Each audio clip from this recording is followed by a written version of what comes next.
प्यारे विद्यार्थियों, हम आज कर रहे हैं ब्रिटिश सर्वोच्चता और देशी राज्य तीसरा व्याख्यान। बीए फाइनल ईयर की तीसरी यूनिट में यह टॉपिक है विद्यार्थियों। और इससे पहले हमने इसी टॉपिक पर 2 व्याख्यान किए हैं। विगत व्याख्यान की यदि हम बात करें तो हमने एक विलियम ली वार्नर की पुस्तक के रेफरेंस से, पुस्तक का नाम the native states of India, जिसमें उन्होंने जो भारतीय राज्यों के साथ ईस्ट इंडिया कंपनी के संबंध थे उसको 3 भागों में विभक्त किया था।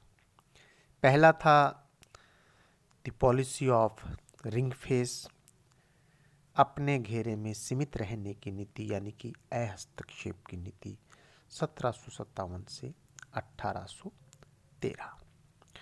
दूसरा था the policy of subordinate isolation 1813 से 1858।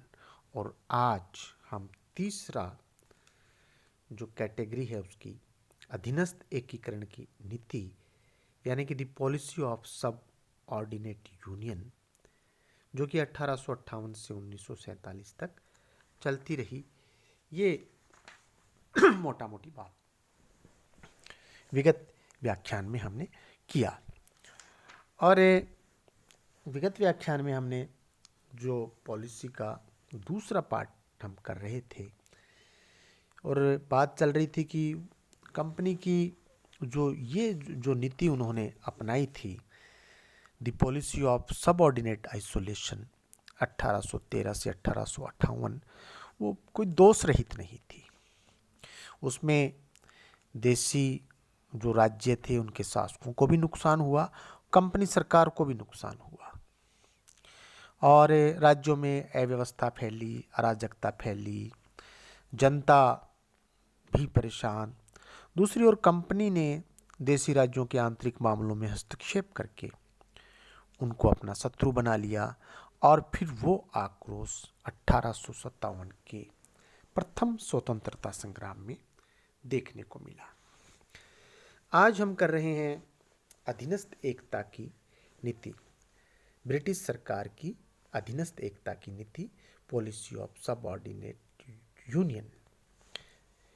तीसरा काल लॉर्ड कैनिंग के समय से होता है प्रारंभ। जब वह 1857 का विद्रोह शांत हो जाने पर कंपनी की प्रभुता अब ब्रिटिश सरकार के हाथों में चली गई, और इंग्लैंड की जो महारानी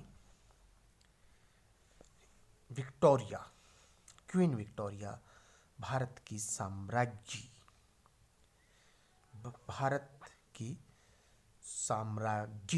बन गई। विद्रोह में लगभग सभी नरेशों ने अंग्रेजों का साथ दिया था। नरेशों के इस सहयोग ने ब्रिटिश सरकार के मस्तिष्क में यह बात जमा दी कि नरेशों के सहयोग से भारत में अंग्रेजी साम्राज्य सुरक्षित रह सकता है। राज्यों से मिले सहयोग के प्रति कृतज्ञता व्यक्त करते हुए लॉर्ड कैनिंग ने कहा था कि राज्यों ने उस तूफान को रोकने का काम किया जिसका एक बड़ा झोंका हमें उखाड़ सकता था। लॉर्ड कैनिंग का इशारा 1857 के स्वतंत्रता संग्राम की तरफ है।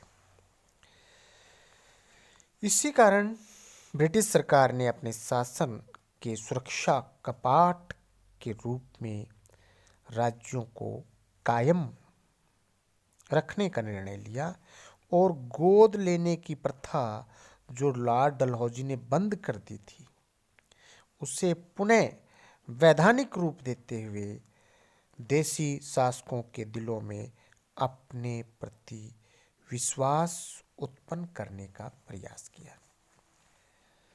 राज्यों के प्रति अपनाई गई इस नवीन नीति को 1858 में जो महारानी विक्टोरिया ने घोषणा पत्र जो डिक्लेरेशन जो दिया, उसमें यह उन्होंने डिक्लेयर कर दिया। अधिनियम में यह स्पष्ट किया गया कि कंपनी द्वारा नरेशों के साथ की गई सभी संधियों और समझौतों का पालन किया जाएगा। भारतीय शासकों को आश्वासन दिया गया कि उनके पारिवारिक शासन को बनाए रखा जाएगा, उनके अधिकारों, उनकी गरिमा और उनकी प्रतिष्ठा का सम्मान किया जाएगा।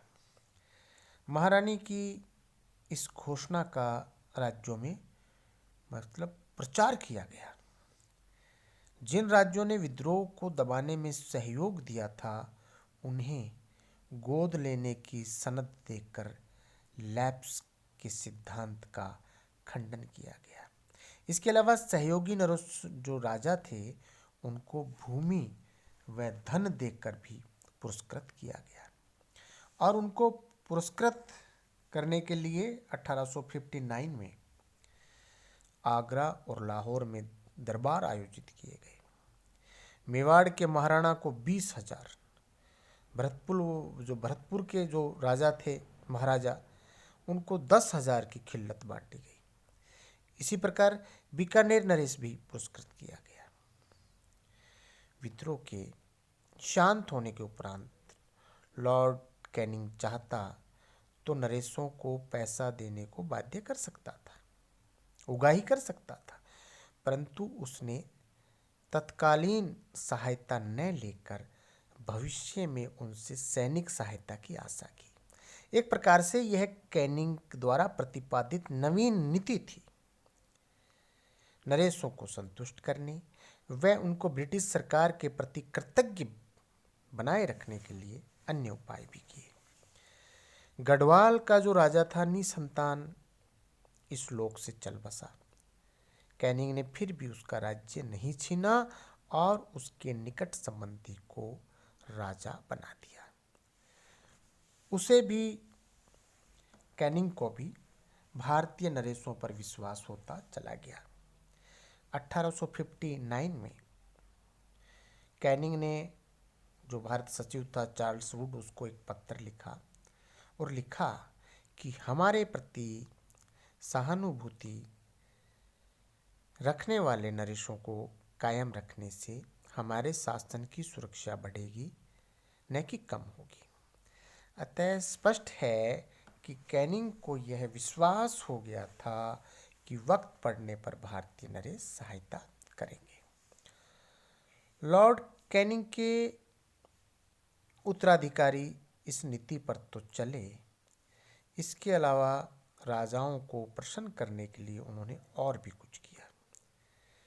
जो महत्वपूर्ण राजा थे उनको आकर्षित करने की दृष्टि से उन्हें पदवियों से अलंकृत किया गया और कई समारोह आयोजित किए गए। लिटन तो यहाँ तक विश्वास कर बैठा कि यदि नरेश हमारा साथ देंगे तो जनता भी हमारा साथ देगी। शिक्षित बाबुओं के प्रभाव को कम करने हेतु उसने कुलीन तंत्र से भी संपर्क किया। इस प्रकार स्पष्ट है कि 1858 के उपरांत ब्रिटिश सरकार ने दिखावटी रूप में नरेशों के प्रति तुष्टीकरण व प्रलोभन की नीति अपनाई और इन सब के पीछे उनकी राज्य के आंतरिक मामलों में हस्तक्षेप करने की नीति छिपी हुई थी। इस बात को ध्यान रखिए विद्यार्थियों कि जो सब कर रहे हैं उसके पीछे जो मंशा है राज्य के आंतरिक मामलों में हस्तक्षेप करने की। संरक्षण की गारंटी देकर ब्रिटिश सरकार ने भारतीय नरेशों को अपना आज्ञाकारी बना लिया और जनता के प्रति दमनकारी शासकों के विरुद्ध जनता के कल्याण का पक्ष पोषक होने का दावा कर वहां की जनता के रक्षक एवं श्रद्धा के भाजन बन गए। ब्रिटिश सरकार ने यह स्पष्ट कर दिया था कि ब्रिटिश सरकार किसी राज्य में अराजकता सहन नहीं करेगी। जब राजाओं को पुरस्कृत किया जा रहा था तो यह मैसेज भी था। अराजक राज्य के राजा को सरकार गद्दी से वंचित कर सकेगी, यह भी मैसेज दिया गया। इन स्पष्टीकरणों से स्पष्ट है कि कैनिंग के उपरांत यह सर्वोच्च सत्ता दिनों दिन प्रबल होती चली गई। अब देशी राज्यों के साथ संधि समानता के आधार पर न होकर अधीनस्थता के आधार पर होने लगी। नरेश ब्रिटिश सरकार के समान न होकर उनके आज्ञाकारी हो गए। वायसराय एक प्रकार से भारत का सम्राट बन गया। 1858 के उपरांत ब्रिटिश सरकार द्वारा प्रतिपादित जो नीति थी, इतिहास में हम अधीनस्थ एकता की नीति कहते हैं, उसकी विशेषताओं का जिक्र हम यहाँ करना चाहेंगे। पहला, ब्रिटिश सरकार ने विस्तारवादी नीति का परित्याग कर दिया। दूसरा, भारत के देशी राज्यों को ब्रिटिश सरकार की ओर से पुरस्कार प्रदान किए गए और इन पुरस्कारों के माध्यम से शासकों को भावी आशंकाओं से मुक्त करने का प्रयास किया गया।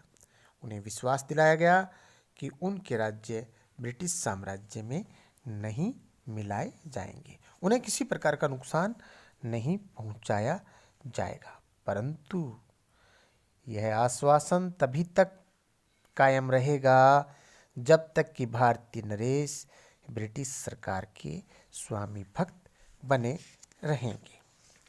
तीसरा, भारत की देशी रियासतें अब प्रत्यक्ष रूप से ब्रिटिश सरकार के अधीन हो गई। उन पर ब्रिटिश सरकार की सर्वोच्चता, पैरामाउंटेसी, स्पष्ट रूप से स्थापित हो गई। वायसराय देशी नरेशों व ब्रिटिश ताज के बीच एक कड़ी बन गया। चौथा, देशी रियासतें ब्रिटिश शासन की इकाइयां बन गईं। पांचवा, छोटी व बड़ी रियासतों में कोई भेदभाव नहीं रखा गया, सबको समान रूप से लिया गया। छठा, भारत की देशी रियासतों से यह आशा रखी गई कि आवश्यकता पड़ने पर वे ब्रिटिश सरकार की सहायता करेंगे। और अंतिम देशी रियासतों के प्रति कंपनी सरकार पहले जो अविश्वास की नीति रखती थी उसका परित्याग कर दिया। ब्रिटिश सरकार ने देशी राज्यों के शासकों में पूर्ण विश्वास व्यक्त किया। इसका परिणाम यह हुआ कि अब देशी रियासतों को भारत की केंद्रीय सरकार से अलग न रख के उसके संपर्क में लाने का प्रयास किया गया। इसी प्रकार उन्हें आपस में भी अलग न रखकर एक संघ रूप में गठित करने का प्रयास किया गया। लॉर्ड कैनिंग ने इन व्यवस्थाओं की समीक्षा करते हुए कहा था कि इंग्लैंड का ताज अब निश्चित रूप से भारत का शासक एवं सर्वोच्च है। भारत में अब वास्तव में इंग्लैंड का आधिपत्य है, जो पहले कभी नहीं था। ये बात लॉर्ड कैनिंग ने कही।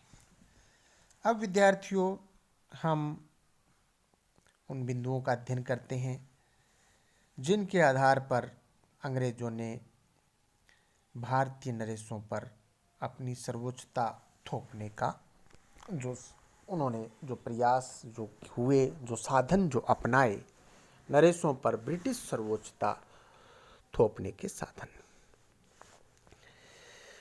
देखिए, जो रानी विक्टोरिया थी ने अपनी घोषणा में देशी नरेशों के साथ समानता का व्यवहार करने का विश्वास दिलाया था, परंतु वह समानता का आश्वासन शीघ्र ही अनुपस्थित हो गया। देशी राज्यों के नरेशों को शीघ्र ही ब्रिटिश सरकार का गुलाम बनाने का प्रयास किया गया और उनके साथ कहीं समानता प्रदर्शित नहीं की गई, कहीं बराबरी का दर्जा नहीं दिया गया। इस सर्वोच्चता को देशी राज्यों में व्यवहारिक रूप देने के लिए अंग्रेजों ने निम्न प्रयास किए। पहला, देशी राज्यों को प्रत्यक्ष रूप से अंग्रेज रेजिडेंट्स के अधीन रखा गया। नरेश उसकी अनुमति के बिना स्वतंत्र रूप से कोई कार्य नहीं कर सकते थे। इसका जिक्र विद्यार्थियों हमने पहले व्याख्यान में भी किया था। दूसरा, ब्रिटिश सरकार को युद्ध के शस्त्रों का परमिट देने में अपनी पूर्ण संप्रभुता का परिचय देती थी। अब देखिए, कभी राजाओं की जिनकी अपनी सेनाएं होती थी, अब उनको अपने शस्त्रों का परमिट लेना पड़ेगा। और किससे लेना पड़ेगा? ब्रिटिश सरकार से लेना पड़ेगा। आप समझ रहे हैं, जिनके यहाँ लाखों की सेनाएं होती थी जिस देश के शासकों के पास, अब ब्रिटिश सरकार नरेशों को युद्ध के शस्त्रों का परमिट देगी और उसमें वो अपने नियम कायदे रखेगी। तीसरा, अपने राज्यों के उत्तरदायी पदों पर अधिकारी नियुक्त करने से पूर्व राज्य जो शासक हैं उनको ब्रिटिश सरकार की अनुमति प्राप्त करनी होगी पड़ती थी। और चौथा, देशी नरेश अपने यहाँ कोई भी कानून बनाने से पूर्व भारत की केंद्रीय सरकार यानी कि अंग्रेजों से अनुमति प्राप्त करते थे। पांचवा, भारत की केंद्रीय सरकार व ब्रिटिश सरकार नरेशों के विरुद्ध उनकी जनता की याचिका सुन सकती थी। विद्यार्थियों, जिन शासकों की अपनी खुद की अदालतें होती थी, वो न्यायाधीश के रूप में फैसला करते थे। अब उनके खिलाफ उनकी प्रजा ब्रिटिश सरकार से शिकायत कर सकती है और अंग्रेज उस याचिका को सुनेंगे और फैसला देंगे। छठा, देशी नरेशों को सीधे विदेशी शक्तियों के साथ संबंध स्थापित करने की आज्ञा नहीं थी। ऐसा नहीं है कि कोई फ्रांस से संबंध कर ले, कोई रूस से संबंध कर ले, ये आज्ञा नहीं थी। सातवां, भारत की केंद्रीय सरकार जहां भी आए विद्यार्थियों, इसका मतलब ब्रिटिश सरकार से है। राज्य में अव्यवस्था व अराजकता फैलने पर राजा को गद्दी से हटाकर उसे दंडित कर सकती थी और इस अधिकार का प्रयोग हुआ।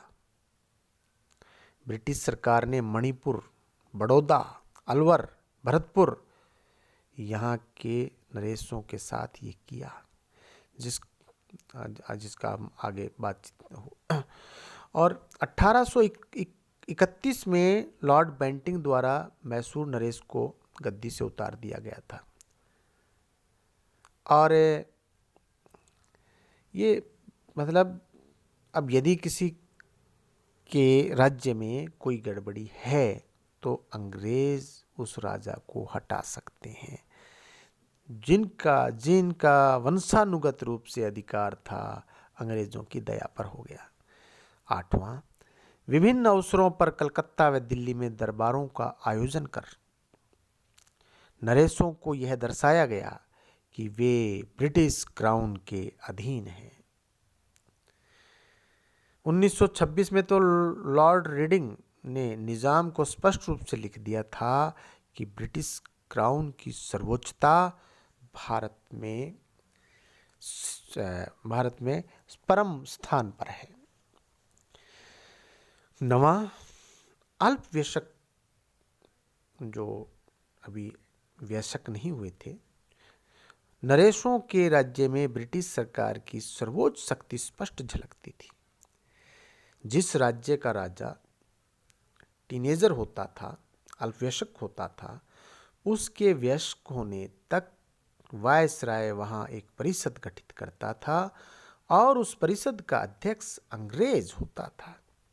इससे उस राज्य में ब्रिटिश सर्वोच्चता स्थापित हो जाती थी। 11वां, किलेबंदी पर भी ब्रिटिश सरकार का नियंत्रण था। राजा अपनी सैनिक शक्ति व किलेबंदी बिना ब्रिटिश सरकार की अनुमति के नहीं कर सकता था। देखिए विद्यार्थियों, आप तो देखते हैं कि किले राजाओं की शक्ति का परिचायक थे। उनकी आन बान और शान का जो एक गौरव, एक यश है, वो उनके किलों में झलकता था। और भारत में, राजस्थान में बहुत सारे किले हैं, लेकिन 1858 के बाद अब कोई राजा किला नहीं बना सकता था, किले की मरम्मत भी नहीं कर सकता था अंग्रेजों की बिना अनुमति के।